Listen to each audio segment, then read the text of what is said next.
But yeah, let's get started. So this is the 2020 stream. It's day 21. I'm trying to stream every day. I won't be able to actually make that happen because I work full time, and then there's certain days like this Thursday where I'm running my Dungeons and Dragons meetup group, so I won't be able to stream that day. But most days I should be on and streaming.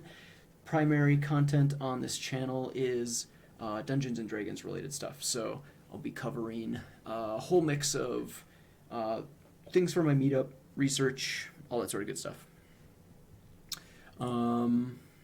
So let's see here.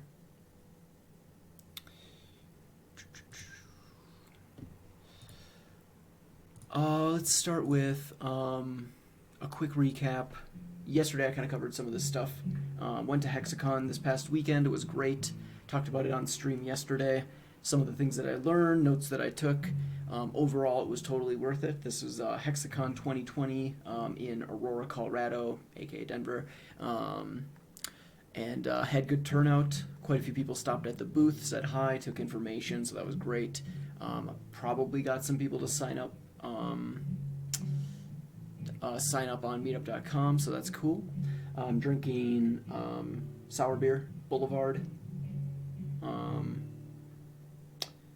Some sort of, I don't know, special seasonal cherry one, something like that, I don't know. It's pretty fucking tart, though. I like their sour beers, though. They are sour. What you like? Let's see here. So I was working on the research, some research items. Let's take a quick look at the doc here.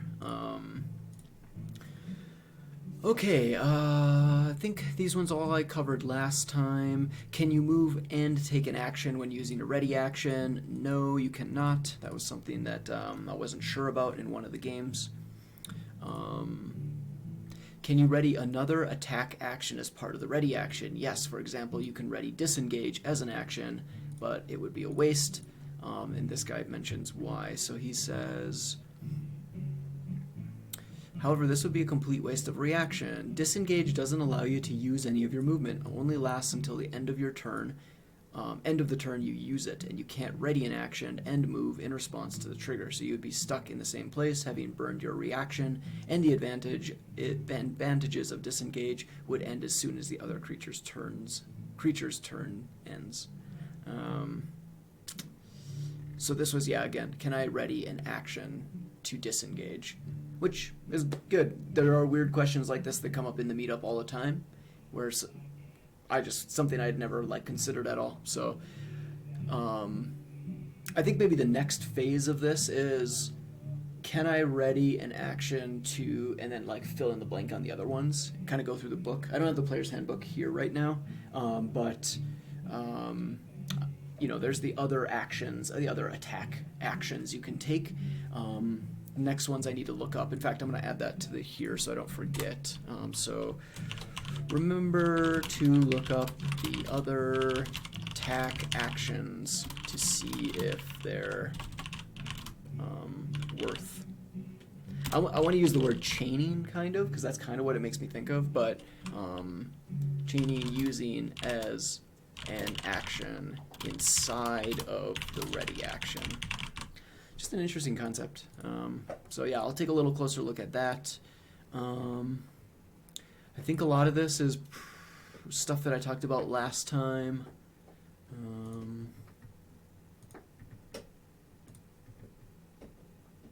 How long is a round of combat? People say 6 seconds, but if you actually read some of this stuff, it sounds like it's like an approximation, which is interesting. Let's see, where do they mention it? Turn isn't 6 seconds, a round is, and even a round isn't precisely 6 seconds. The rule intentionally says about 6 seconds. Oops. A round contains multiple turns. Turns are assumed to have variable lengths within the round framework. So that's good to get a little clarification on. That question comes up all the time in the meetup, and I always just say, it's about 6 seconds. I'm kind of glad that I said that because I hadn't actually researched it at the time. I just was like, I think it's 6 seconds. So I'd always just say, yeah, I think it's about 6 seconds. Turns out that was actually exactly what I should say. So I kind of got lucky on that one. So yeah, let's see here. A turn is an abstraction and is not assumed to last for an entire round. An action is a significant thing you do when it's your turn to act during a round. It's fundamentally a narrative and game categorization, not a temporal one. The game tells you that during a round you can normally pull off one of these significant things. Further clarification about time in combat. A round in D&D lasts for about 6 seconds. That's a round, not a turn. A round is made up of a variable number of turns, and those turns don't have a number of seconds assigned to them by the rules. Okay. And that makes sense that it would be about 6 seconds, right? Well, does the number of like creatures involved in the combat, could that like influence the total length of a round? Like it seems like yes it would, but then everyone, you got to remember, everyone theoretically is sort of interacting simultaneously. I mean, there is the initiative order, so like some people are slightly ahead, but you should maybe think of that as happening within like less than seconds, maybe. I wonder if there's a good way to like visualize, to create a visualization of like what that would look like or something, but let's see. That seems wrong. So if I prone someone until the start of my next turn, that could be 12 seconds, or it could be 60 seconds from the moment I did it, depending on how many people are standing around. Also, what about spells with durations measured in minutes? A round lasts about around 6 seconds, no matter how many turns take place within it. And again, yeah, okay, so then that kind of answers it. It's like, doesn't matter how many people are there or creatures involved. Your assessment of how time works in a round is correct. Oh, cool. Thank you. Thanks for confirming. Yeah, so that's interesting. Yeah, just good to know, good to read into. I think this one had some interesting information in it too. D&D 5e turns are completely different from AD&D turns and only share the name. Let's see. The AD&D meaning of a turn as being 10 rounds in combat or 10 minutes in exploration time last appeared in AD&D 2nd edition and has been eliminated since 1999. Okay, well, I'm not going to go through that right now, but anyway. What else we got here? How many javelins? I think I covered that one last time. 2-weapon fighting. Oh, okay, so then I found a nice, pretty comprehensive list of different buildings in town. So in the last meetup group I ran, it was the Rust storyline, and I realized that my town was sort of lame. And it was sort of intentionally lame, because what I was worried about was that I was worried that since it's a meetup group, it's a one-shot, we have limited time in the evening to get through from start to finish. I needed to strike a balance between the village seeming like cool and realistic, but also not having so many options that they get like distracted and go off like crazy tangents, because depending on the group, some groups are laser focused, they don't ask too many questions, they just kind of know what they're doing and they head right in and they solve the puzzle and stuff, and other groups are all over the place and they're splitting up and doing all this crazy shit. So anyway, that whole sparked like a whole thought. I was like, is my town really realistic enough? Is there anything missing? What could I add? And so I started looking around and I found a pretty good list of a whole bunch more items, because all I had really was a temple, the town hall, potion shop, like a blacksmith, and the tavern. So 5 buildings, which is probably fine. But for instance, like one that came up was the stables. I didn't have a stable, like where people putting their horses and stuff, especially if they're travelers coming through the village. So adding a stable, I think, is a really safe addition, because they're not really going to waste much time there. Players, since I have added it, players have actually used it, but mostly just to go check on their horse, and like people with animal handling skills like will go there and like pet the horse for a while, but it doesn't really interrupt the storyline. Let's see, what are some of the other interesting ones here? Barracks, that could be, well, I don't know. I'm trying to think if I have any storylines that would really benefit from having a barracks in town. Probably not currently. Although the story that I did, like so I do one story called Amadon, which takes place in like this large capital city out in a desert. Um, that would obviously make sense to have like a military ward or something like that, where there's a bunch of barracks and things like that. But I wouldn't really want to pull my characters in that direction anyway, because there's no part of the story that goes there. Book vendor. So the current story that I'm working on is called Fine Dining. I'm running it on Thursday. It's like half built, so I've got to haul ass and finish it up here. And this is sort of a cop-out on my part. I probably shouldn't do this, but I'm calling the city of Spreedwall a bookless city because, and they got the deed to a restaurant, and what I want them to do is go out on this adventure to find an epic legendary recipe to start their restaurant with.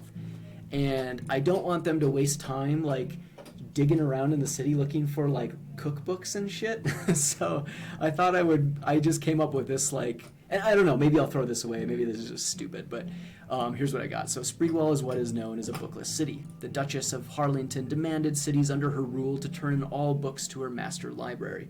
This was punishment for a particularly scathing portrayal of her family's realm by an author who is no longer alive. They are currently in the tedious process of destroying or censoring every book which even hints at monarchical rule, being less than the perfect system of governance. And then just a quick exception. They left religious texts alone, but... sorry, I gotta, hold on one second. I gotta get my Twitch chat in an actual spot where I can see it. 1 second here. I'm really bad about... I always have it to my left here, and then I can't see it. I'm not paying attention, so 1 second here.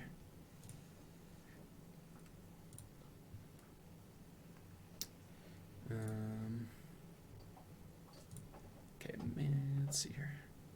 I think I can pop this out somehow. Yeah, there we go. All right, pop it out so I can actually see it here. All right, so I missed, let's see here. Yes, using the word turn as they did in the first edition was confusing to most, so they changed it. That is easily fixed. That's okay. That's totally fine. That is easily fixed. Let them sandbox the town. Then when you think the time is right, excuse me, folks, at the party, is that your wagon on fire over there? You can start the action to get them back on story whenever you wish. Barracks can be an organized royal army or makeshift. Town militia, so your town is almost North Korea. That's great. Yeah, exactly. It is kind of well, not the town specifically. It's just the region is sort of under this and just sort of under this unfair rule right now. It's not supposed to really like. It may not even come up during the meetup. The only reason I add stuff like that into these meetups is because, well, one, because I enjoy it and it sort of adds depth in case they ask questions, right? But the other thing is there are some crafty, clever-ass players out there. In the last game, one of the players, he asked some questions that had never come up before. I mean, he was brilliant, and he just asked all these crazy questions and stuff, and it's like, that's why I gotta have some of this stuff in there, because it's for it's specifically for those rare cookies out there that have clever minds. Okay, so anyway, that's what I'm rolling with right now. We'll see if I'll stick with it. And oh yeah, let me switch back here. All right, so anyway, that's book vendor reminded me of that piece there. Brothel. Let's see, carpenter. Carpenter actually works into this current story of fine dining because the restaurant that they got the deed for is sort of in disrepair, so they do actually need to hire some people. So adds a little realism. Although I would think that, there's not necessarily a carpenter building. It's probably just some guy that runs it out of his home, maybe. I don't know. Cartographer's cool. Let's see. Glass blower. I'm not sure how I would use that exactly. I've seen in Denver here, they have this cool glass blowing shop that's connected to a coffee shop, and it is really cool in there. But I don't know what that would be exactly inside of a town. Would players be interested in that? what would they go there for? I probably have to do some additional research to figure out all that entails. Like, are they just making cups and vases and stuff, or what? I'm just not sure if that, like, how much that would add, really.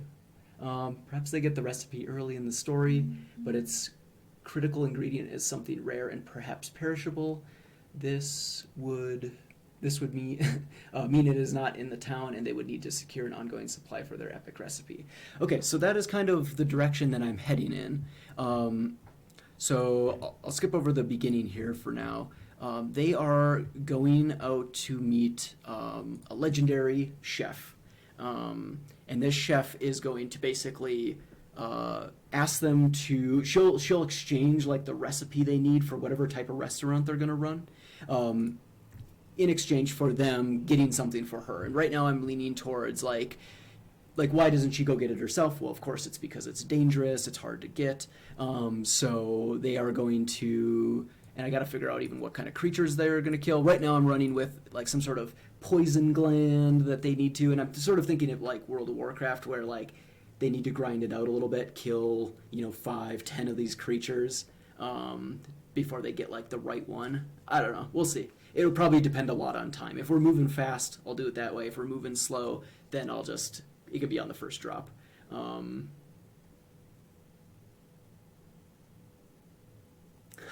The legendary chef has been framed as a poisoner. They must clear her name to get the recipe.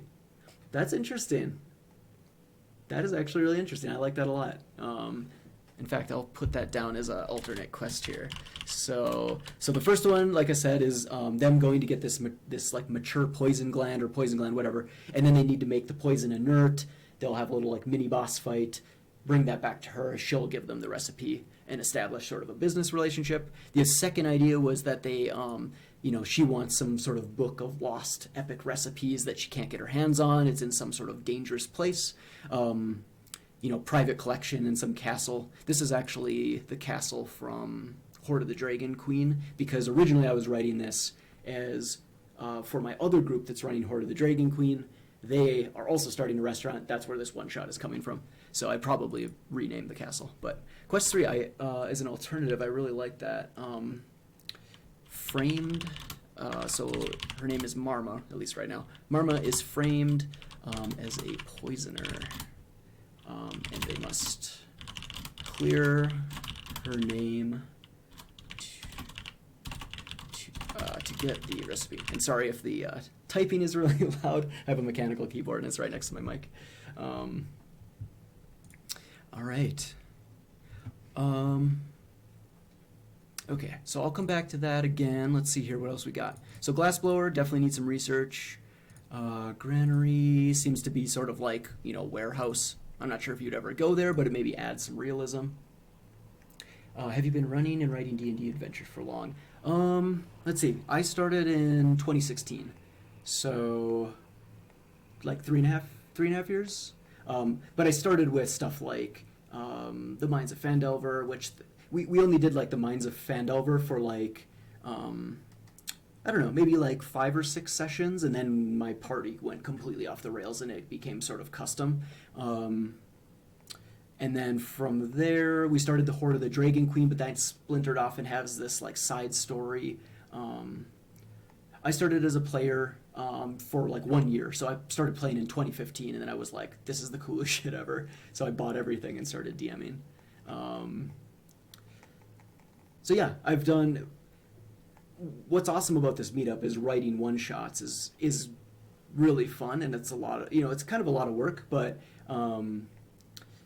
it really forces you to, like, I don't know, just come up with ideas and test things out and stuff like that. Okay, let me take a look. Pet vendor, or pet store, that's cool.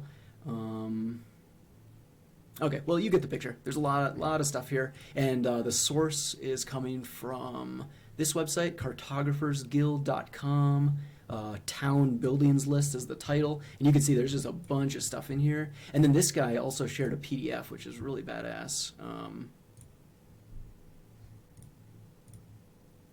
Oops. Oh, no, that's fine. medieval occupations. Looks like this was for 4th edition, but man, look at all this stuff that this guy put together. Really cool.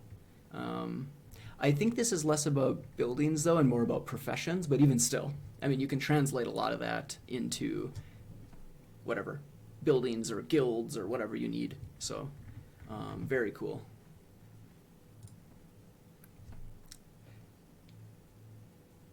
Holy shit, seriously? Weekly RPG adventures for 37 years? That is epic.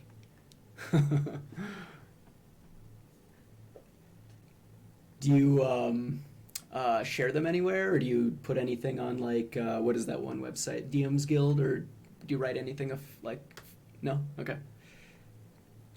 37 years of experience? You should consider that, because, I mean, your expertise and your skills in it are probably, like, way beyond someone like mine. Or do a stream, or a YouTube channel.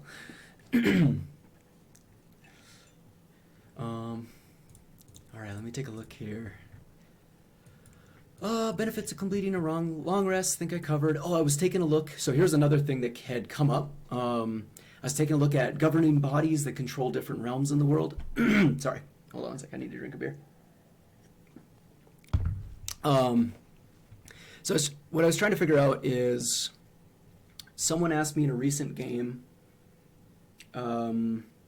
whether or not eminent domain existed in the particular part of the world that they were in, or the universe as a whole. And of course I didn't really know how to answer that. And that sort of then turned into questions about like, you know, things that I don't think about. Like, I write a story and I'm like writing it, you know, in the path that I think the player's going to follow. But it's like, this whole area, you know, this village is in this forest, and this forest is in this bigger area, and it's like, what is this area? Like, I hadn't even really thought about it. Is it part of a kingdom? And really, actually, what it came down to, which I was interested in, was, what is, like, an uncontested or an unclaimed territory? Is there is there a term for that? Because what I was picturing is this village that's way the hell away from anywhere, any nearby villages, any nearby empires or kingdoms or anything like that. And so no one's really governing it. You know, they have their local laws, their village laws and stuff like that, but like, what is the term for that? And what I found was kind of interesting. It was this Burr Tawil Wikipedia article. I'm sure I'm butchering the name, but so this Burr Tawil is this little tiny place south of Egypt here, along the border between Egypt and Sudan, which is uninhabited and claimed by neither country. When spoken of in association with the neighboring Halalib Triangle, it is sometimes referred to as the Burr Tawil Triangle. Despite the area's quadrilateral shape, the two triangles border at a quadrupoint. And then I ended up getting to this article, Terra Nullius. Terra Nullius is a Latin expression meaning nobody's land, and was a principle sometimes used in international law to justify claims that territory may be acquired by a state's occupation of it. So I haven't fully gone down this rabbit hole. I need to, like, find some time, sit in bed, and just kind of read through these Wikipedia articles. But that was an interesting little like research rabbit hole to go down. I was looking up, you know, so you have empires, and then you might have a realm that's underneath it. And like, same with kingdoms, you have like you might have a king and queen that have this vast kingdom, but then underneath you've got individual realms that might be ruled by dukes and duchesses. A dynasty is a sequence of rulers from the same family. So I'm just kind of educating myself on, like, how this all operates, and so that when players ask these questions in the meetup, I have at least, even if I'm not prepared, I can maybe pull some bullshit answer out of my head really quick to make it seem more real. Let's see here. Most players love the enthusiasm and creativity over experience, and sell yourself short. Thank you. That's good. Try to know your world. Careful not to under-prepare, also not to over-prepare. Totally agree. Um,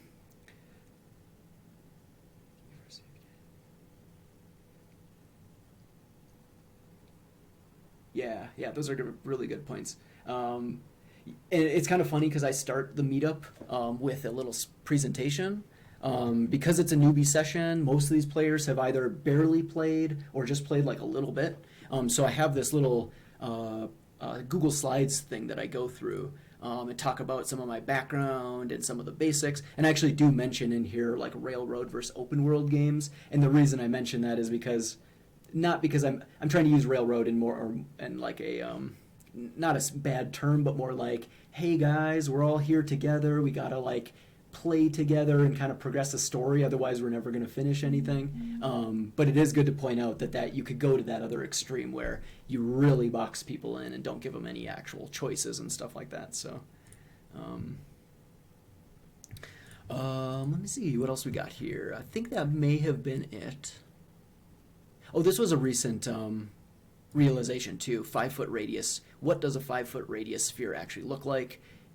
It's covers 4 total squares, not 9. Because I think most things you kind of want to put like in a square, but for a 5-foot radius, you have to actually put it on like where the lines cross.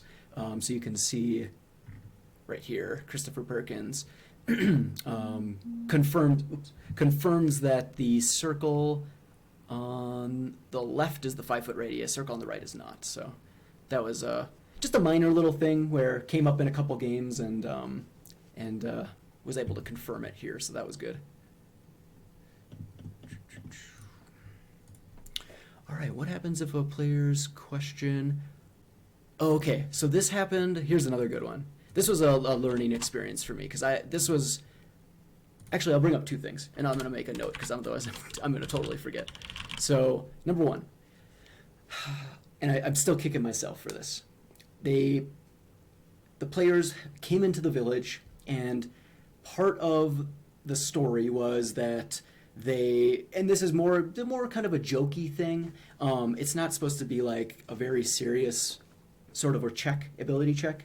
But I had them come into the village and everyone roll a perception check. And it's supposed to just be this fun moment where some of the players are sort of like, like not paying attention, and they're just like checking out. And it's actually been kind of a fun little moment because usually all the players at the table get a kick out of it, and they're like joking about how their character is not paying attention, and stuff like that. And then the other players get to notice, right away they're like, there's no rust in this village. And that's a huge revelation because they've been traveling around the world. I should specify this is not related to fine dining. This is related to the other story called The Rust.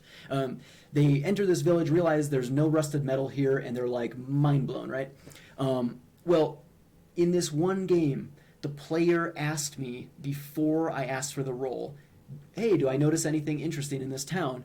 And I was like, oh, well, it's funny that you ask. Everyone roll a perception check. And they did, and he rolled low, and I was like, fuck. It doesn't make sense. Like, this moment, usually that's fine. I feel like there's plenty of times where people are like, hey, do I notice anything weird about this character or whatever? Roll an investigation, perception, insight, whatever. Totally fine. But in this one scenario, I felt I should have exempted him from that role. He definitely should have noticed. He asked the question. It was just obvious. So I'm still kicking myself for that one. What's interesting about that is usually that doesn't happen. Like it's the exact same situation as a lot of other types of roles where if they did ask that exact question, I would have them roll and the consequence would be based on the roll. But for whatever reason, the way it was set up, the way it was framed, the moment I realized he rolled low, I was like, damn, like this doesn't make sense anymore. And I'm sure it was like, kind of disappointing for him because he was on the ball. He asked a really good, pertinent question, and he basically got penalized for it. So, that's true. Yeah, that's true. Well, the only problem, I couldn't have really he rolled like a 4 or a 6 or something. It was like a really bad roll. I could have given him advantage for sure. That would have been also an acceptable solution there. But in the future, I just want to make sure that I catch myself, and I think in that specific case, I should have probably just exempted him from the role. But Let's see. While he was rolling, he could have been distracted by a wagon about to run. Oh, that's true too. That's true. Like yeah. I could see that. Like he's actually on the ball, about to like notice whatever it is, and then like some role playing narrative element interrupts him to explain it. That's a great idea. In fact, I'm gonna write that down. He could have just about noticed the I'll say lack of rust, but a like role-playing narrative element could like disrupt his focus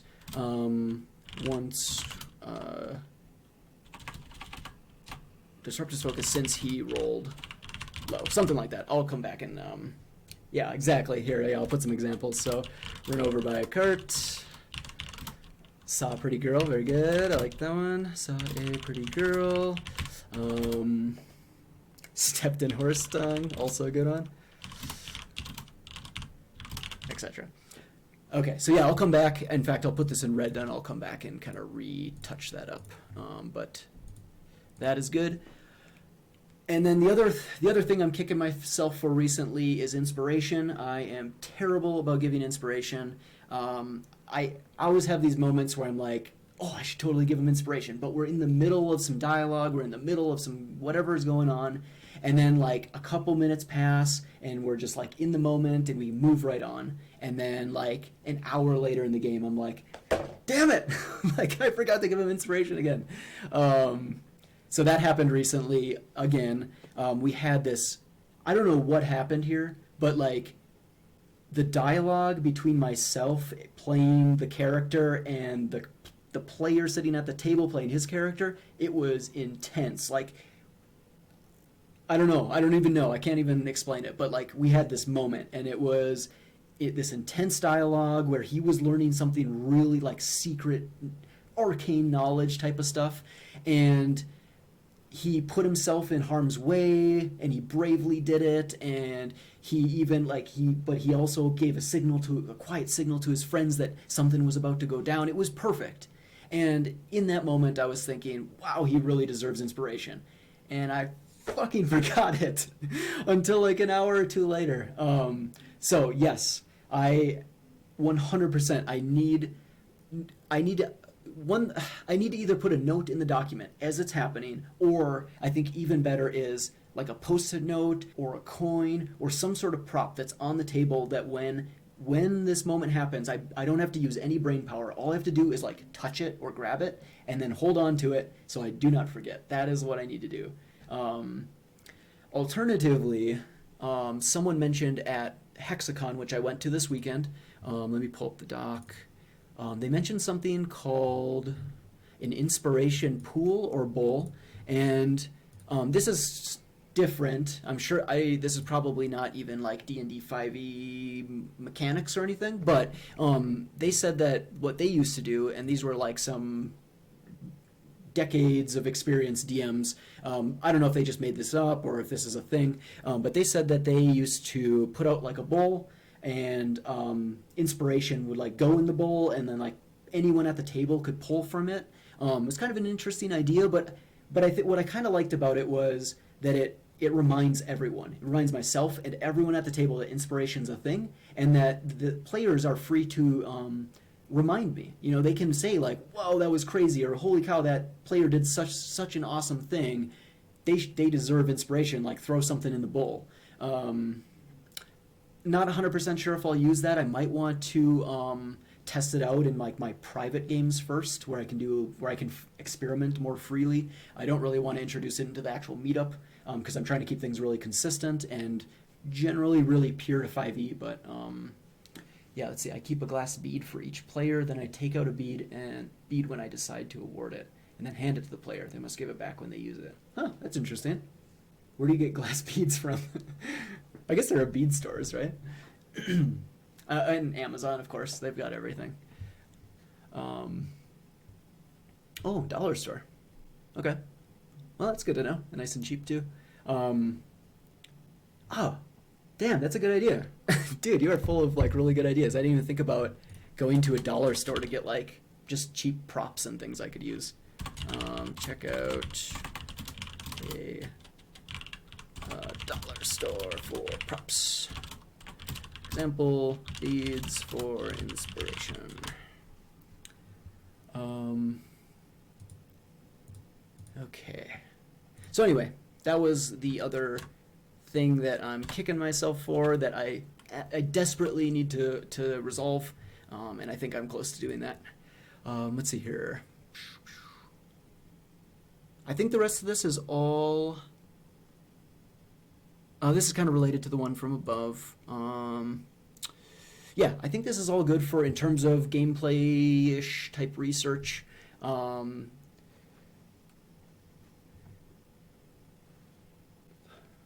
Nice.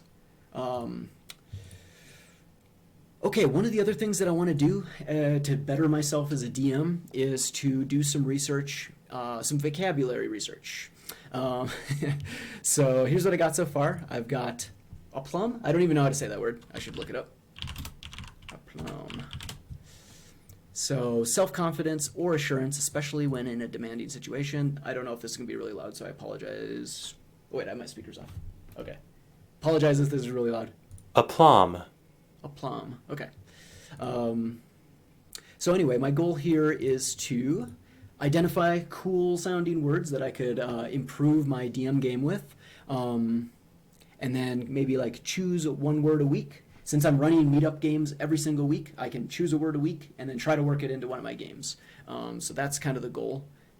I have not chosen a word yet for this week. In fact, I need to put that as the to-do at the top here. Choose a new vocabulary word. I'm going to put that in red so I don't forget. Let's see, I got pontificating. This one came up sharing a vignette of what the players were doing between sessions and pilfering. So that's what I got so far. And then speaking of the Adventure Zone, Here There Be Gerblins. So I've listened to the podcast, and then I bought the Adventure Zone. Shit, what do they call these things? It's not a comic book. Fuck. Man, my brain is not working today. Graphic novel? Yeah, graphic novel. And I started going through this, and let's see what you got. Make sure your players feel comfortable asking you what your new word means if they don't understand it. Very good point. Because that has actually happened to me as the DM. I've had some very smart people come play in the meetup, and they have said some words where I'm like, okay. I mean, from the context, I can understand what they're saying, but that is a very good point. That does make a person not feel great. So I will put that as a reminder. Although, how do you do that, really? I mean, yeah, I guess you can tell them at the beginning of the game, like, it's hard for people to do that, though, right? Like, it's hard for people to stop you in the middle of something and be like, hey, I don't know what that word means or something. I mean, some people will do it, but I think most people probably wouldn't do that. But like you're saying, it doesn't hurt to like just mention it, like, hey, if there's anything you don't understand along the way, or like a word or something like that, I can kind of say it in that way to make them feel comfortable.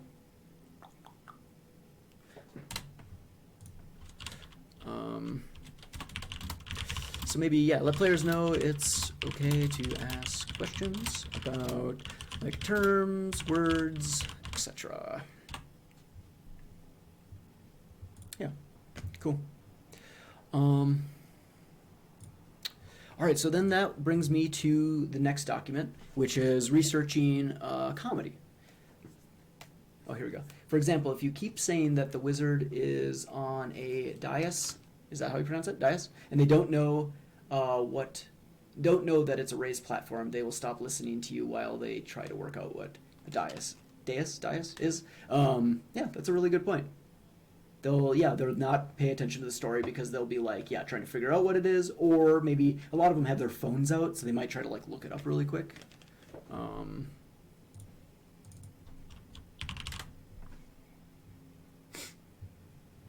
Or is it Dice?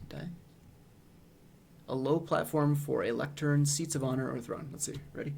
Dais. Dais. Okay.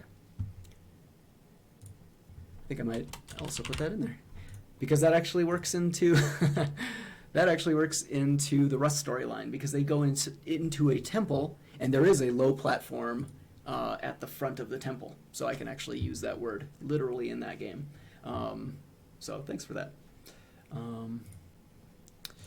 Okay, so the Adventure Zone, Here There Be Gerblins, graphic novel. One of the other things, so as a DM, I'm not a very like serious DM. I like to joke around. One of my like goals as a DM when I run games is like one of my primary goals is, are people like laughing and joking and having a good time?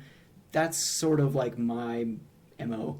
I do enjoy like realism and building stories and like the depth of the fantasy world and stuff like that. But it's all sort of, you know, secondary, tertiary to just people having a good time.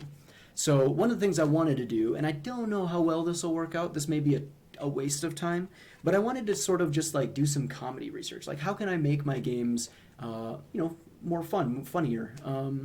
So I started with this, the Adventure Zone, and I'm sort of just kind of going page by page, and anywhere where I stop and have a good laugh, I'm sort of just breaking down, like, you know, what is it that made me laugh about that?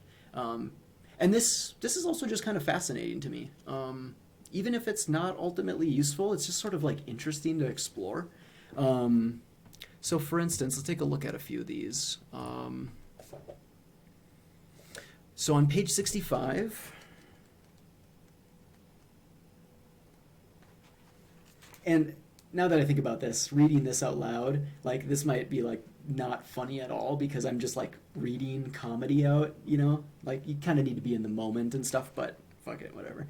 So anyway, they are inside of the cave. They're battling some goblins, then they're battling the bugbear. I guess I should say spoilers alert if you haven't listened to Adventure Zone. I'll try not to like spoil anything major. I'm not very far through it anyway, so I'm not going to be bringing up any like major story elements, but he says they see this Barry Blue Jeans. He's all injured, laying on the stones there, and Merle says, "Holy shit, he is in horrible shape." And then Magnus responds, "Of course, not everybody has the strength of commitment to carve out and keep a really great bod." So that actually is the first joke, because obviously the context there is that he's super injured.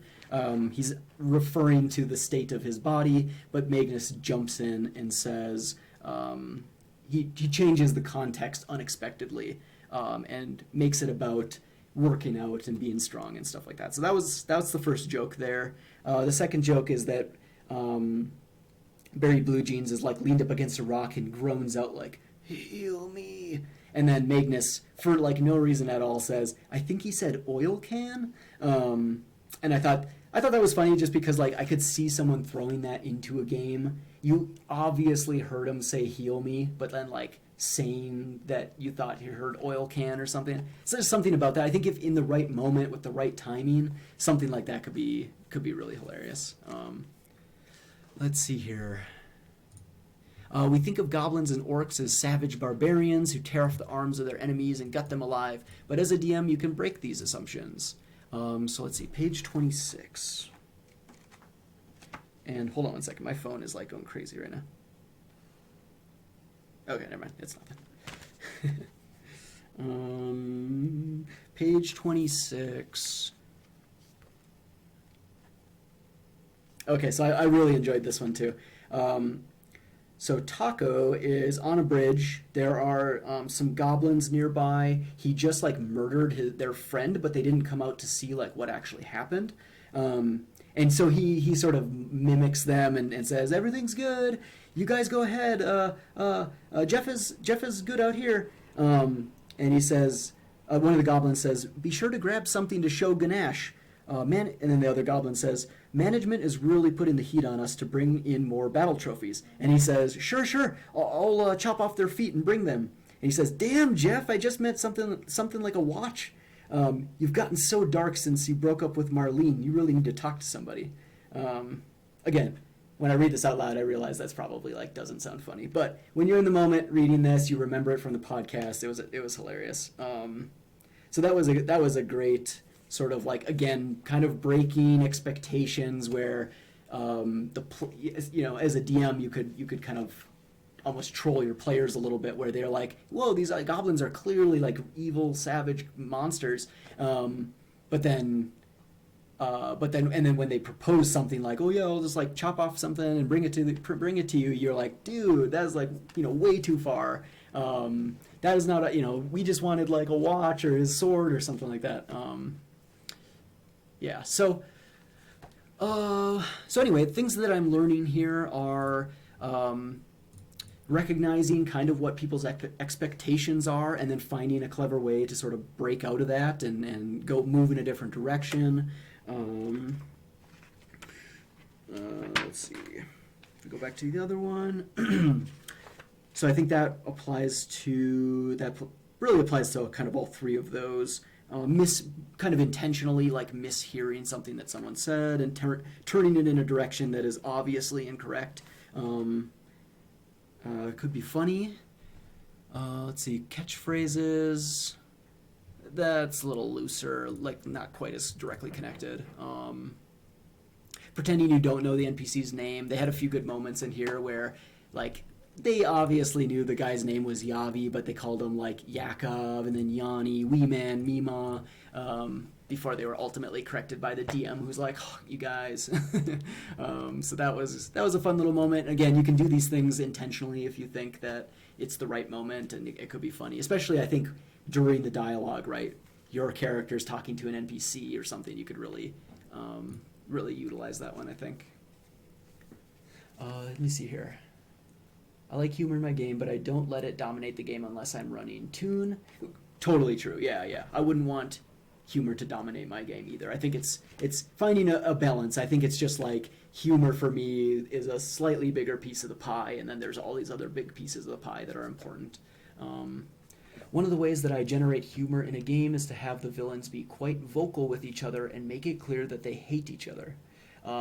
This is also good for power balance on the fly if the players are losing badly. Having the enemy tank get mad and backhand his own mage while casting is funny and can stop a total party wipeout. Nice.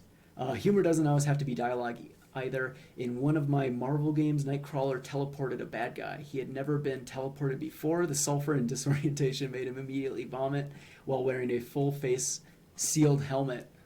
The possibilities are endless. Timing is critical and it must not be forced. Yeah. Those are great. That's interesting, yeah.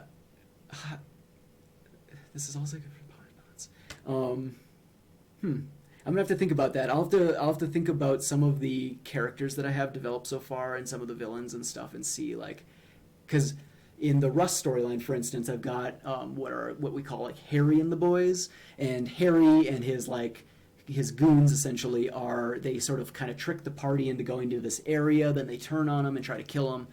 It's a fairly balanced fight. Like it's not easy, but it's not super hard, and they usually always win. But that actual dynamic there, that would work really well, I think, because Harry's sort of leading them. The goons they all have their own personalities, and I could see like them arguing with each other or arguing with Harry or not wanting to go along with the plan if they didn't feel it was quite right. So that's a great idea. I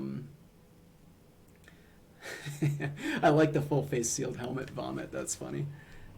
I have never played any of all I've played is D&D. I want to play some of the other ones, but I'm like really scared to because I get way too into stuff. So if I like start playing whatever, Marvel or Pathfinder, or I think like, is it Savage Lands, which is really popular right now? I have a feeling like I'd get way too deep into it, and so I'm sort of like holding myself back right now. Savage Worlds, there we go, yeah. Okay, let's see what time we got here, 8:30. So I'm just going to run really quick through what I've got for fine dining so far.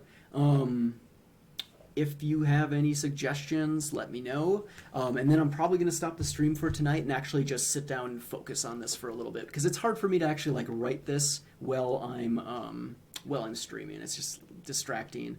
I just feel like I have to like talk and stuff. So, but I'll run through what I've got going so far. So on the top here, I've got my reminders section. The reminders are just for me to scroll up really fast if someone asks me a question, just kind of cover my ass. Obviously, it's not going to have everything, but it'll at least get me halfway there. I'm in Denver, so it's 8:30 here right now. So the village is called Spreedwall, and this is sort of the vibe that I'm going with. It's moderately sized village, population 650. I actually need to do a little research on population, because when I throw out numbers, oh nice, Nova Scotia, cool. Yeah, the Mile High City, exactly. I don't really actually, like, when I say population 650, I have like no idea what that really means. So I need to like look at maybe real life cities, like find some really small cities in the United States maybe, and look at like what size they are. In fact, let's just do it right now, because I'm kind of curious.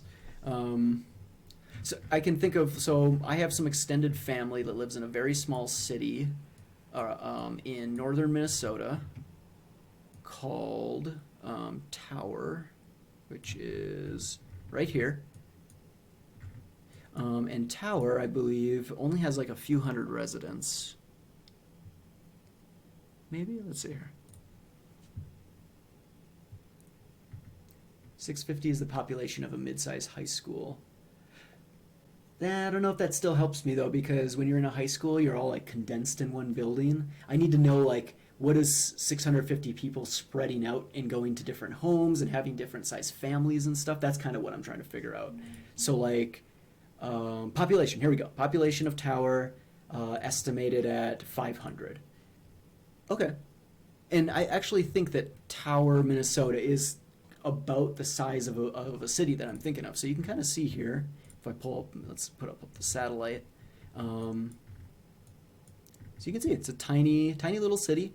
And there's about 500 people living in this area.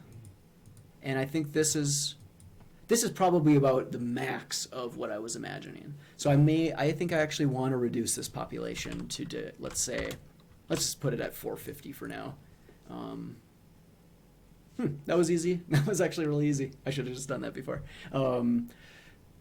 But it's still a good reminder. I'm gonna go and look at some other places. I'll try to find cities, or maybe like I think they have like unincorporated cities in the United States where it's like not officially a city, but they have like a population number still.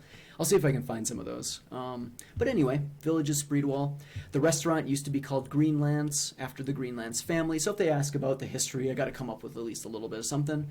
The last owner was Ned Greenlands, last of his name, who was killed in his early 30s during a regional skirmish. The restaurant passed to his closest friend, Mr. Benji Greenwald, who also died recently, and left it to his son, Mr. Jerry Greenwald. It was mostly used as storage for the last 30 years. 650 probably has one main street with a few side roads, some houses in town and the rest on the outskirts. It is also important to know if the population is going up or was it once larger and has an exodus. That's a good point. With abandoned buildings.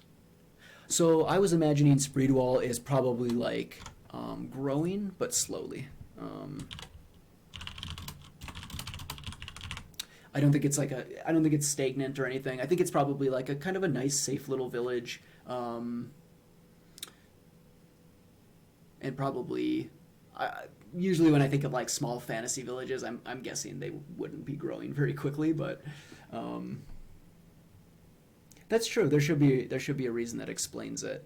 I mean, it could just be, a population of 400 to 600 people. How fast would that grow naturally just with, people having babies and stuff like that? Does it necessarily have to have like a new farmland or mines or something like that? Why is it growing? Okay, that actually brings up another good point. So like, how fast would a village grow, if at all, just based on families having children? I would like to know the answer to that question. I think that would be an interesting, and it probably depends on the size of the village, I would guess. Like that seems almost exponential, right? Like the bigger the city, the faster, the more babies they're making, and the faster it grows in that regard, maybe.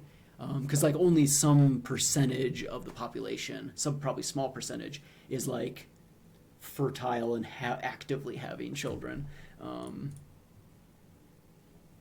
Yeah, it would be on a curve. Yeah, that makes sense to me. All right, so there's 2 battle axes crossed inside above the fireplace that were once owned by the Greenlance family and have both seen combat. They are called Hawk and Lightning, just in case they ask. Traveling to that's just a note for myself. Will Gilda is an amateur alchemist training under Master Adenius. She will be found most days working in his lab or store, out gathering reagents at the local pub or at home sleeping. Marma goes by some other aliases. So depending on, and this is sort of something that I'm just adding as depth in case I ever want to add on to this story. They won't really come up right now, but Marma goes by multiple different aliases, and we don't really know why. She, depending on the part of the world you're coming from, like this particular part of the world, she goes by Marma. If you come from, say, the north, she might be called Solir, or Thylis, or Ziria, Godena, or Kalia. And again, I don't really know what I'm going to do with that, but I love throwing in little things like that because it makes, if the players ask, they're going to be like, "Whoa, what was that all about? Like, why is this thing? Why does she have aliases and stuff?" And they won't really find out. Possibly in the future, I'll write another one shot, or as like a supplement to this, where they could finally learn the answer. And one of the reasons I'm doing that too is I'm running a meetup. I'm trying to get new members. This could, bring people back someday that are no longer active in the meetup or something. And then this one I already talked about. Spreedwall is a bookless city, so I'll skip that one for now. All right, so then I kick off the game with the slideshow, kind of run through the basics, get all their character names, get a little bit of background if they want to share it. And then, I'll just jump right into the kind of starting dialogue, so we'll see how this sounds. So I'll select a random player. Let's just choose like a random player name right now. We'll call him Hagrid. I don't know, first thing that popped in my head. Hagrid is standing in front of you, holding a piece of old parchment. You're all staring at it silently, unbelieving, grimacing, in wonderment and shocked.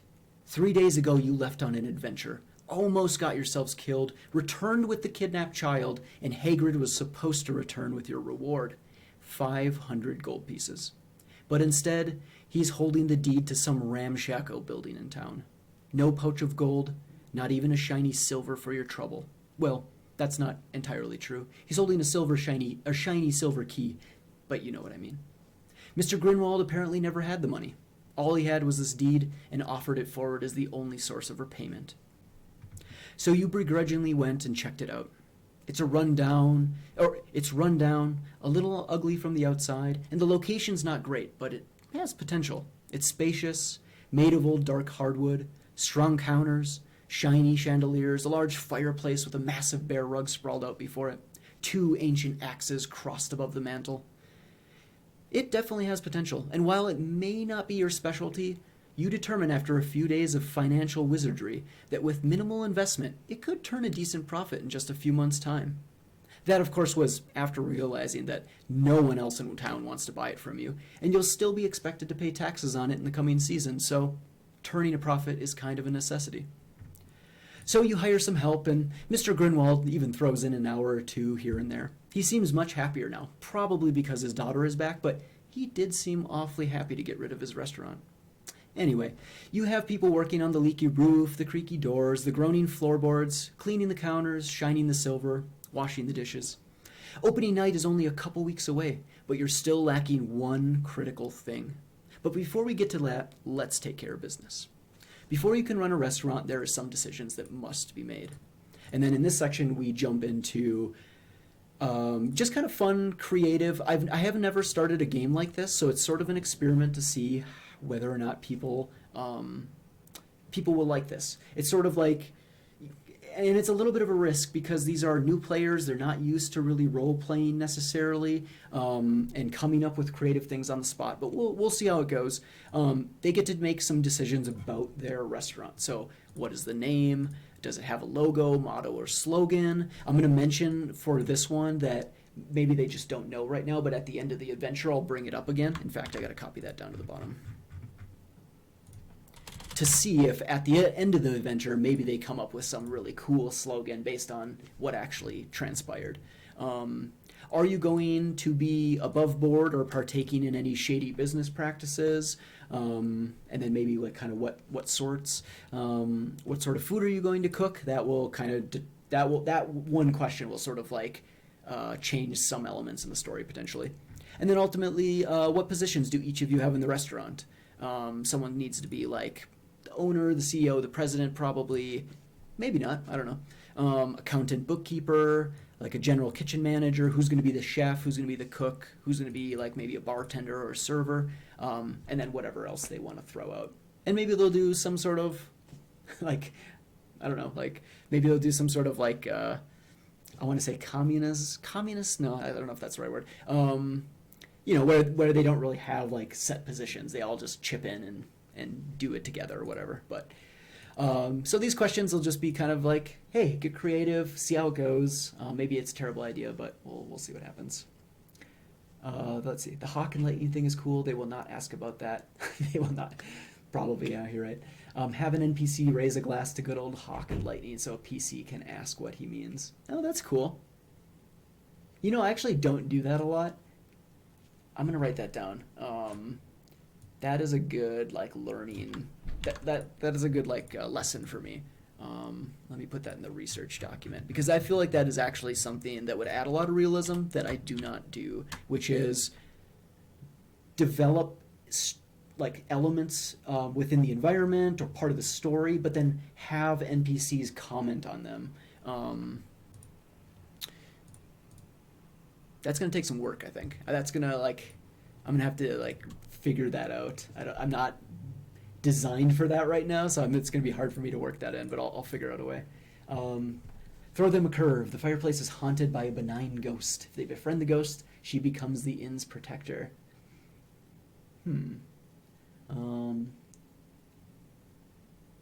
I could do that in like a future story. That would definitely take them off like a side like shoot or something where we would probably end up wasting time for a meetup since it's a one shot. I'm just trying to think if that would make sense. If like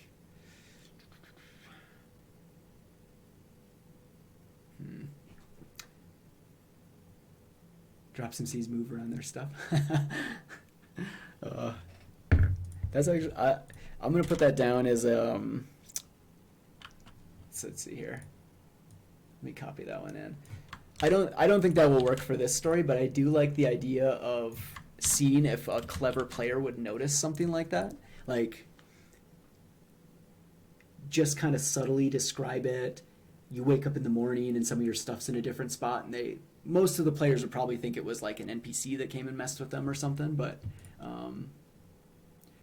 then later when they learn the cause, they will think you are a genius. All right. Okay, so anyway, they get through some of the restaurant details, and then once we kind of go through that process, hopefully 5 to 10 minutes, I'm thinking, I will continue. So I'll say, great, you're off and running, but there is still that one thing you desperately need to have a great opening night, and really a great restaurant overall, and that is a killer recipe. Something you do better than anyone else, something that everyone will be talking about and draw customers for miles.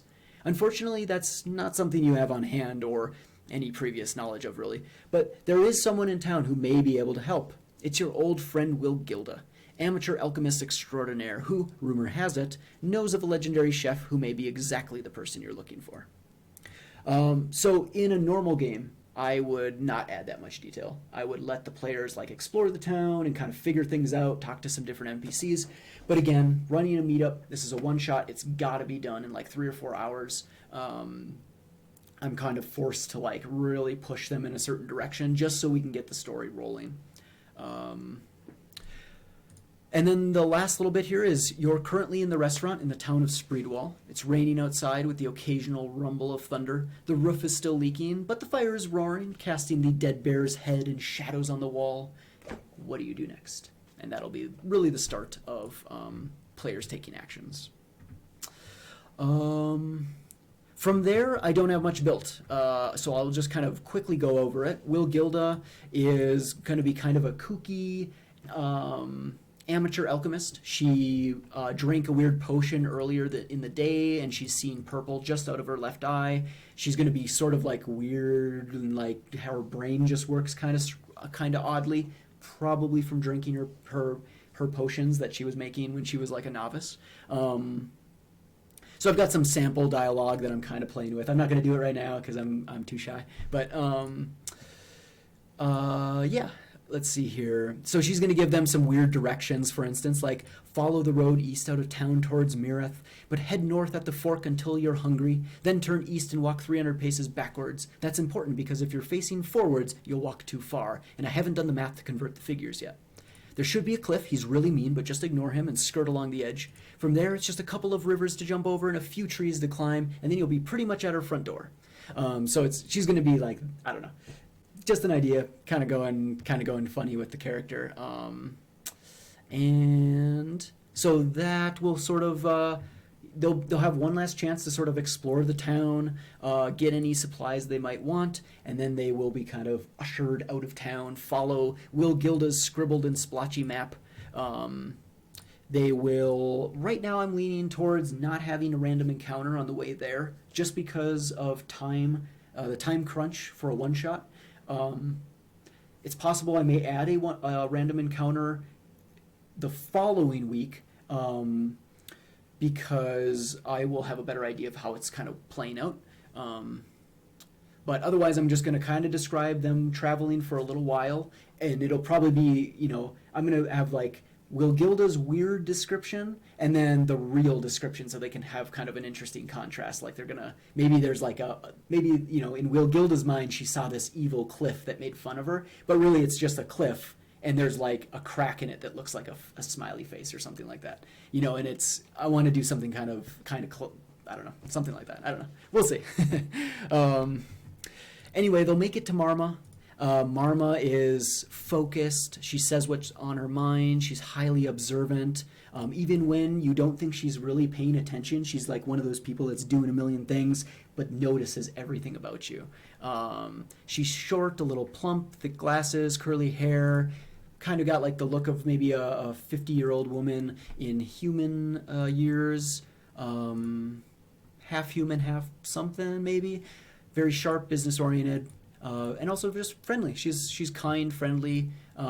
She's following her passion in life. She knows what she wants. She's going after it, and so she's at peace, and she's a good lady. So anyway, they're gonna have a chat with her. I gotta build some dialogue, build her character, and ultimately they'll get the quest. And right now, I'm leaning towards just quest 1 because you can see I have 4 or 5 whole bullet points built out. Or quest 2 or 3. Quest 1 again. They go out, kill some monsters, get this poison gland, then they fight the big monster. They get some cave moss and they mix it together and it makes the poison inert, and then they can bring that back to Marma, get the recipe, go back to the restaurant and do opening night. Quest 2, they go to find a book of lost recipes in some sort of really dangerous place. The only worry there is that if I do like a castle or a dungeon, might get a little on the long side. Some of these meetups have run till like 2 in the morning on a work night, so trying to avoid that because I work full time. So I was super tired the next day. And then quest 3, Dice Chuck that brought up. Marma is framed as a poisoner, and they must clear her name to get the recipe. So I'll play around with that idea as well and see if I can make something out of there. A great way to make a short tagline about each NPC is the accept but method. The sheriff is a grizzled war vet, but he has PTSD and is trying to hide, or the town doctor is a kindly man and effective doctor, except that he is actually a serial killer.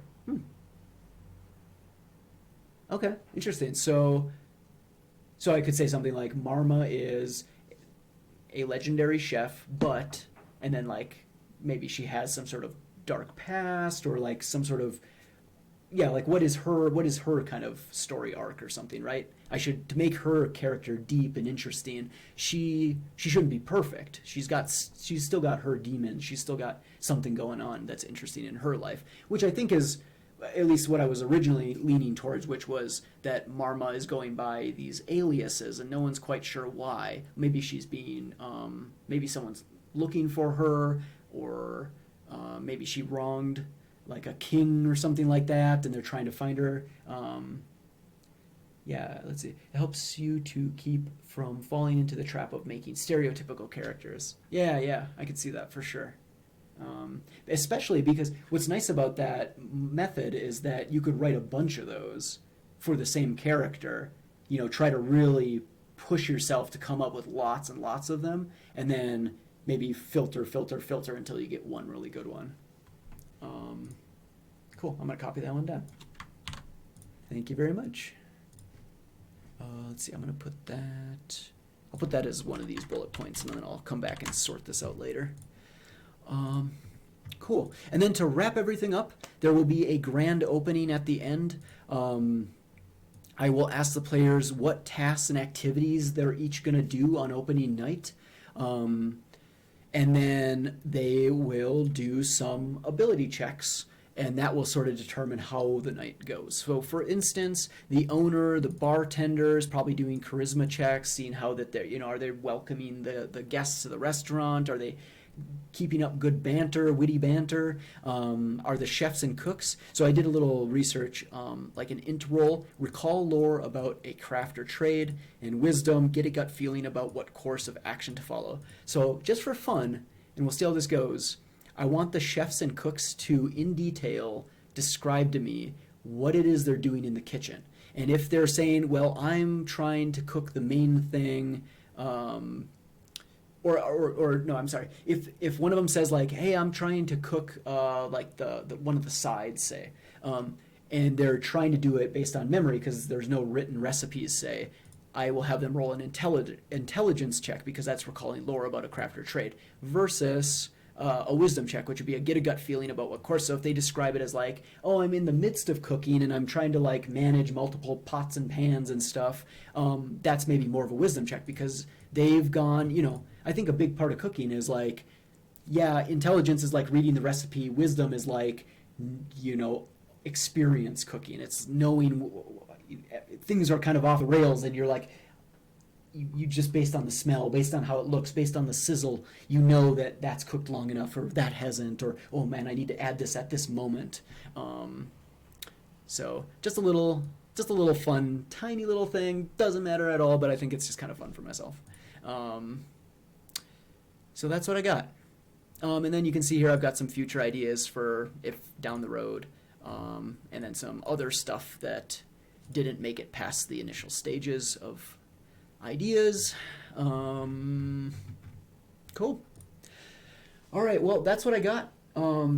Thanks so much for watching and asking questions. Dice Chuck, you were awesome. Thanks for providing all these like super great ideas. This is kind of why I'm streaming.